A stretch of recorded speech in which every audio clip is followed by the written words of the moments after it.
10-wheel truck tumagilid matapos mawalan ng preno sa Marcos Highway sa Tuba, Benguet. Insidente sa pool sa CCTV. Narito ang report. Sa kuha ng CCTV bandang alas 5 ng madaling araw kahapon, makikita ang isang 10-wheel truck na umaatras sa kahabaan ng Marcos Highway sa Tuba, Benguet. Maya-maya pa, tumama ang truck sa konkretong pader ng isang gusali at tumagilid sa kanang gawi. Pakyat yung kalsada, ito po ay nabitin, hindi na po nakakyat. Sanhi upang umatras ito para makakuha ng momentum. Kaso pagka-atras, nawalan po ng kontrol yung driver sa sasakyan. Nagtuloy-tuloy pang umatras ang sasakyan na aabot sa 40 meters hanggang sa tumama sa isa pang pader at doon na nahinto.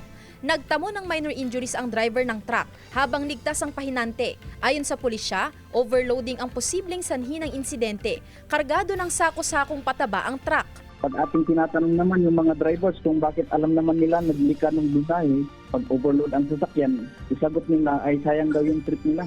Mula Enero ngayong taon, nakapagtala na ng 7 vehicular traffic accidents ang Tuba Police sa mga bahagi ng Quezon Road, Marcos Highway at Asin Road. Panawagan ng PNP sa mga motorista, sumunod sa weight capacity ng mga dalang sasakyan at tignan ang kondisyon ng mga ito, lalo't matatarik ang ilang kalsada sa probinsya. Sandy Salvacio, One North, Central Luzon.